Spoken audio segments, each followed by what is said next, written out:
பிப்ரவரி 8 வரவேற்பு. அன்று அனைவரும் மிகுந்த எதிர்பார்ப்புகளுடன் காத்திருந்த நாள். அன்றுதான் மாலை 4:30 மணிக்கு சுவாமிஜிக்கு விக்டோரியா ஹாலில் பொது வரவேற்புக்கான ஏற்பாடு செய்யப்பட்டிருந்தது. விக்டோரியா ஹாலின் அருகில் செல்லும் வழிகளில் ரோட்டில் என்ற கூட்டம் அலைமோதியது. சுவாமிஜி வந்து சேரும் முன்னரே ஹால் நிரம்பி வழிந்தது. குறைந்தது 10,000 பேராவது வெளியில் நின்றிருப்பார்கள். சுவாமிஜி கூட்டத்தில் மிகவும் சிரமப்பட்டே மேடையை அடைய முடிந்தது. பிரமுகர்கள் பலர் ஏற்கனவே மேடையில் அமர்ந்திருந்தார்கள்.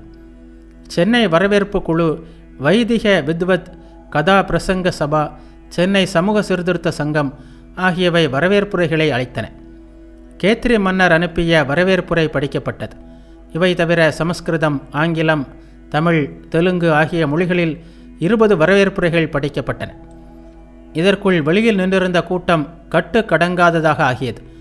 சுவாமிஜி வந்து திறந்த வெளியில் பேச வேண்டும் என்ற குரல்கள் எழத் தொடங்கியது. அதன் பிறகு சுவாமிஜியால் தம்மை கட்டுப்படுத்திக் கொள்ள இயலவில்லை. அங்கிருந்து விருட்டென்று எழுந்து, நான் மக்களுக்காக வந்தவன், வெளியில் இருப்போரையும் நான் சந்திக்க வேண்டும் என்று கூறிவிட்டு வெளியில் வந்தார். அவருக்காக காத்திருந்த கோச் வண்டியின் மீது ஏறி நின்றார். அங்கே பெரும் திரளாக கூடியிருந்த மக்களிடம் உற்சாகம் கரைபுரண்டு ஓடியது. அந்த கூட்டத்தில் பேச வேண்டும், அங்கே கூடியிருந்த ஆயிரக்கணக்கான மக்களின் ஆர்வத்தை பூர்த்தி செய்ய வேண்டும் என்று பேச ஆரம்பித்தார். நாம் ஒன்று நினைக்கிறோம், தெய்வம் மற்றொன்று நினைக்கிறது. இந்த வரவேற்பும் சொற்பொழிவும் ஆங்கில முறையில் நடைபெற ஏற்பாடு செய்யப்பட்டிருந்தது. ஆனால் கடவுளோ அதனை வேறு வகையில் நடத்த திருவுள்ளம் கொண்டுள்ளார். சிதறி கிடக்கின்ற இந்த மக்கள் கூட்டத்தில் இதோ இந்த ரதத்திலிருந்து கீதை பாணியில் பேசுகிறேன் என்று தொடங்கி சில நிமிடங்கள் பேசியிருப்பார். அதற்குள் கூட்டம் கட்டுக்கடங்காமல் போயிற்று. எனவே நண்பர்களே, உங்கள் உற்சாகம் கண்டு மகிழ்கிறேன்.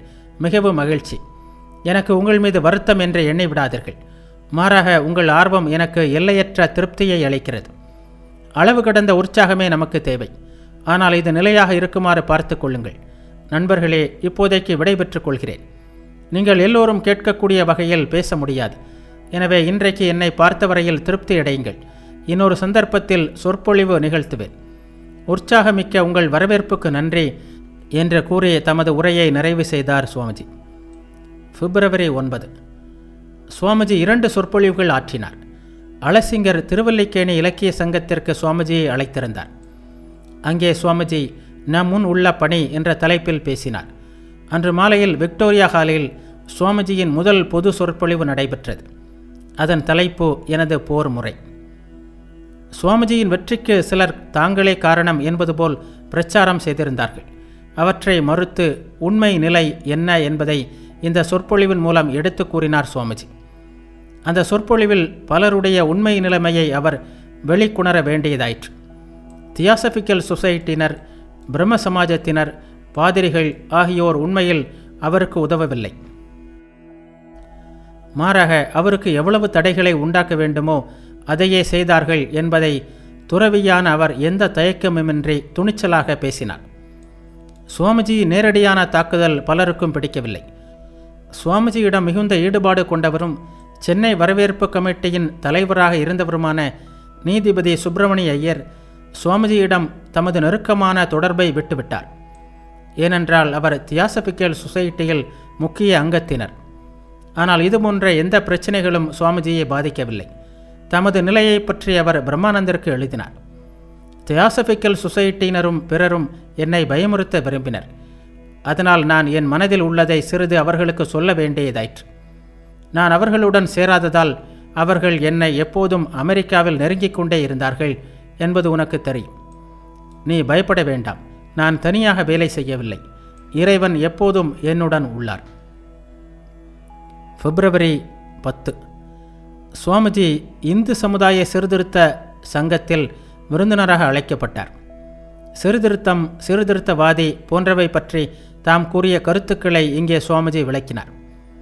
அது பற்றி பல அன்பர்கள் எழுப்பிய சந்தேகங்களை நிவர்த்தி செய்தார். நிகழ்ச்சி முடிந்தது. சுவாமிஜி அங்கிருந்து புறப்படும்போது அந்த சங்கத்தினர் ஓர் அழகிய விசிறியை சுவாமிஜிக்கு அன்பளிப்பாக தந்தனர். பிப்ரவரி 11 காலையில் சுவாமிஜி லஸ் சர்ச் ரோடில் அமைந்துள்ள நீதிபதி சுப்பிரமணிய ஐயர் வீட்டிற்கு அழைப்பின் பேரில் சென்றார். லட்டு, காஃபி ஆகியவை சுவாமிஜிக்கு அளிக்கப்பட்டன. அவற்றை அவர் சிறிது சுவைத்தார். அன்று பேராசிரியர் சுந்தரம் ஐயரும் உடன் இருந்தார்.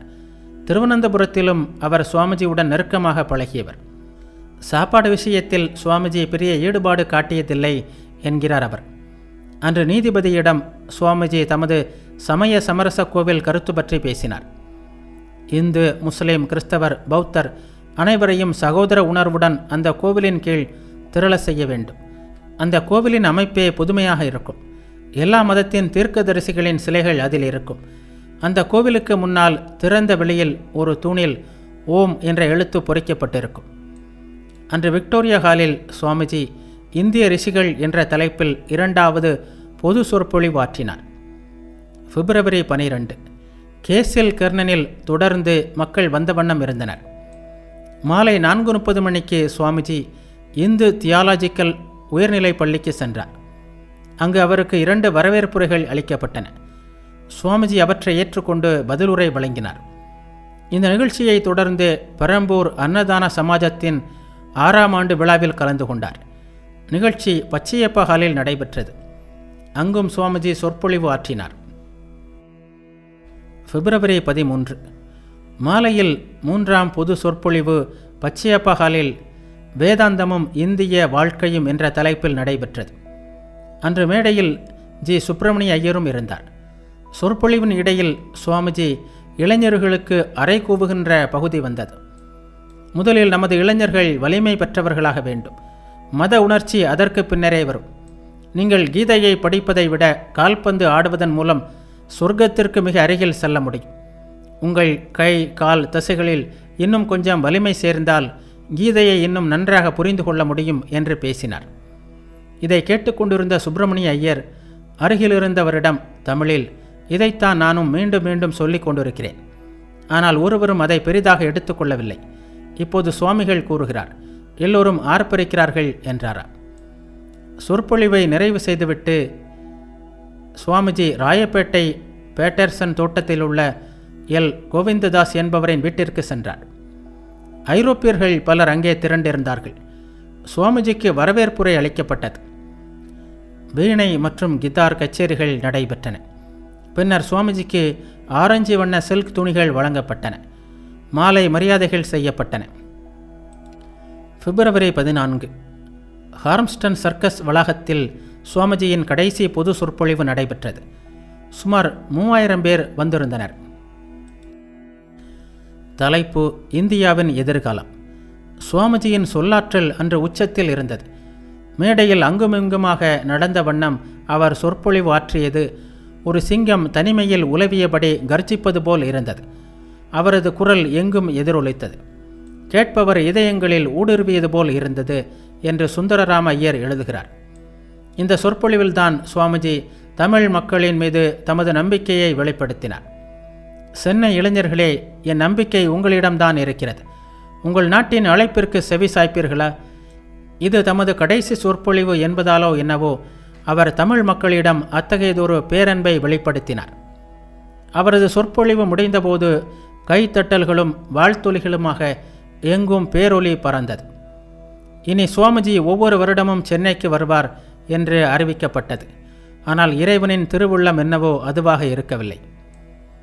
சுவாமிஜி தங்களுடன் தொடர்ந்து இருக்க வேண்டும் என்ற ஆவல் யாருக்குத்தான் இருக்காது? ஆனால் சென்னையுடன் நின்று விடுவதல்லவே அவரது பணி. அவர் தொடர்ந்து சென்றாக வேண்டும். இன்னும் எத்தனையோ உள்ளங்களுக்கு ஆறுதல் அளித்தாக வேண்டும். இன்னும் எத்தனையோ பணிகளுக்கு உருவம் கொடுத்தாக வேண்டும்.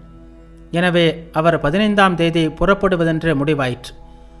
இன்னும் ஒன்று, சுவாமிஜியே கூறியது போல் துறவிகளுக்கு உடம்பு என்ற ஒன்று இருக்கிறது. தொடர்ந்த இந்த பயணமும் அலைச்சல்களும் அவரது உடம்பை வெகுவாக பாதித்தன. சிறிது ஓய்வாவது கிடைக்காவிட்டால் நான் இன்னும் 6 மாதம் உயிரோடு இருப்பேனா என்றே தெரியவில்லை என்று மிஸ்ஸஸ் சாராவிற்கு எழுதுகிறார் அவர். சுவாமிஜியின் பணி என்பது சாதாரண மானிட உடம்பு தாக்குப்பிடிக்கின்ற பணியா? உடல் ரீதியாக மட்டும் சிந்தித்தால் கூட திகைப்பாக இருக்கிறது. சாதாரணமாக பேசுவதிலேயே அதிக ஆற்றல் வீணாகிறது. அதிலும் ஒலிபெருக்கி இல்லாத காலத்தில் ஆயிரக்கணக்கானோர் கூடுகின்ற கூட்டத்தில் அனைவரும் கேட்கும்படி பேசுவது எத்தனை ஆற்றலை செலவிட வேண்டிய ஒரு செயல். இப்படி சொற்பொழிவுகள் எத்தனை, 1 2? இத்தனையையும் ஏற்றுக்கொண்டு அவர் வாழ்ந்தாரே, அதுதான் ஆச்சரியம். நாம் செய்த பாக்கியம். சுவாமிஜியை பிரேமமூர்த்தி, அதாவது அன்பின் வடிவம் என்று போற்றுகிறது துதிப்பாடல் ஒன்று. நமக்காக, நாட்டிற்காக தமது உடல்நிலை உட்பட அனைத்தையும் தியாகம் செய்த அன்பு வடிவம் அவர். சுவாமிஜி சில நாட்கள் தங்களுடன் இருப்பார், பிறகு போய்விடுவார் என்பது சென்னை அன்பர்களால் ஏற்றுக்கொள்ள இயலவில்லை. ஆனாலும் உண்மை அதுதான் என்பது அவர்களுக்கு தெரிந்தே இருந்தது. அவரது செய்தியை தக்க வைத்துக் கொள்வது அவரையே தங்களுடன் வைத்துக் கொள்வது போல்தான். இன்னும் சொல்லப்போனால் சுவாமிஜிக்கும் அதுவே விருப்பமானதாக இருக்கும் என்பதை உணர்ந்திருந்த சென்னை அன்பர்கள் அதற்கான முயற்சியில் ஈடுபட்டார்கள். சென்னையிலிருந்து சுவாமிஜி புறப்படுவதற்கு முந்தின நாள் அவரிடம் சென்னையில் நிரந்தர அமைப்பு ஒன்று ஏற்படுத்துவது பற்றி பேசினார்கள். சுவாமிஜி வருடத்திற்கு ஒரு முறையாவது வந்து அதனை உரிய வழியில் நடத்தி செல்ல வேண்டும் என்று கேட்டுக்கொண்டார்கள். நிரந்தர அமைப்பு ஒன்று வேண்டும் என்ற வரையில் சுவாமிஜி அவர்களது விருப்பத்திற்கு இசைந்தார். ஆனால் தாம் வருவது பற்றி அவர் எதுவும் கூறவில்லை. மாறாக, நான் உங்களுக்காக என் சகோதர துறவி ஒருவரை அனுப்புகிறேன். இங்கே உள்ள வைதிகர்களுக்கெல்லாம் வைதிகராக இருக்கின்ற ஒருவர் அவர் என்று தெரிவித்தார். ரயிலில் செல்வதை விட கப்பலில் செல்வது உடல் நலத்திற்கு நன்மை செய்யும் என்பதற்காக சுவாமிஜி கல்கத்தாவிற்கு கப்பலில் புறப்படுவதென்று முடிவாயிற்று. பிப்ரவரி 15 காலை 8 மணிக்கு சுவாமிஜி துறைமுகத்திற்கு வருவதாக இருந்தார். காலை 4 மணியிலிருந்தே அங்கே கூட்டம் கூட தொடங்கிவிட்டது. வழியனுப்பு விழாவிற்காக மரத்தளத்தின் மீது பந்தல் போடப்பட்டிருந்தது. 7:30 மணிக்கு சுவாமிஜி வந்தார். கோமட்டி செட்டியார்கள் என்று கூறப்படும் ஆரிய வைசிய குலத்தினரின் சார்பில் சுவாமிஜிக்கு ஒரு நன்றி உரை வாசித்து அளிக்கப்பட்டது. சுவாமிஜி பதிலுக்கு எதுவும் பேசவில்லை. பொங்கி வரும் உணர்ச்சிகளை வெளிப்படுத்த மௌனமே சிறந்த வழி என்று கூறிவிட்டு படகில் ஏறுவதற்காக சென்றார் சுவாமிஜி. கனத்த இதயங்களுடனும் கண்ணீர் துளிகளுடனும் சுவாமிஜியை வழி அனுப்பினர் தமிழ் அன்பர்கள். அவருடன் சேவியர் தம்பதிகளும் குட்வின், அலசிங்கர், நரசிம்மாச்சாரியார், கிடி ஆகியோரும் சென்றனர். சுவாமிஜிக்கு தமது நோய் மற்றும் களைப்பு காரணமாக அடிக்கடி தண்ணீர் குடிக்க வேண்டியிருந்தது. தண்ணீருக்கு பதிலாக இளநீர் குடிப்பது உடல்நலத்திற்கு மிகவும் நல்லது என்று டாக்டர்கள் அறிவுறுத்தியிருந்தார்கள். இதை அறிந்த பக்தர்கள் கப்பலில் இளநீர் குலைகளை குவித்து விட்டார்கள். சுவாமிஜியுடன் பயணம் செய்ய இருந்த மிஸ்ஸஸ் சேவியருக்கு ஒன்றும் புரியவில்லை. அவர் சுவாமிஜியிடம், சுவாமிஜி, நாம் என்ன சரக்கு கப்பலிலா பயணம் செய்கிறோம் என்று கேட்டார். சுவாமிஜி சிரித்துவிட்டு விஷயத்தை விளக்கினார். கப்பல் நங்கூரத்தை எடுப்பதற்கு இன்னும் சிறிது நேரம் இருந்தது. பேராசிரியர் சுந்தரராம ஐயரும் சுவாமிஜியை விட்டுவிட்டு வருவதற்காக கப்பலுக்குள் சென்றிருந்தார். அப்போது அவர் சுவாமிஜியிடம், சுவாமிஜி, மேலை நாட்டில் நீங்கள் செய்துள்ள பணி எந்த அளவிற்கு அவர்களுக்கு நிரந்தர நன்மை செய்வதாக அமையும் என்று கேட்டார். அதற்கு சுவாமிஜி, பெரிதாக எதுவும் சொல்வதற்கு இல்லை. இங்கொன்றும் அங்கொன்றுமாக சில விதைகளை விதைத்துள்ளேன். காலப்போக்கில் அவை சிலருக்காவது பலன் தரலாம் என்றார். ஐயர் தொடர்ந்து, சுவாமிஜி, உங்களை நாங்கள் மீண்டும் காண முடியுமா? தென்னிந்திய பணிகளை நீங்கள் தொடர்வீர்களா என்று கேட்டார். கட்டாயமாக, அதில் எந்த சந்தேகமும் வேண்டாம். இமயமலையில் சிறிது ஓய்வெடுப்பேன். அதன் பிறகு நாடு முழுவதும் எரிமலை போல் வெடிப்பேன் என்றார் சுவாமிஜி. ஆனால் தேவியின் திருவுள்ளம் என்னவோ அதுவாக இருக்கவில்லை. கப்பல் கல்கத்தாவை நோக்கி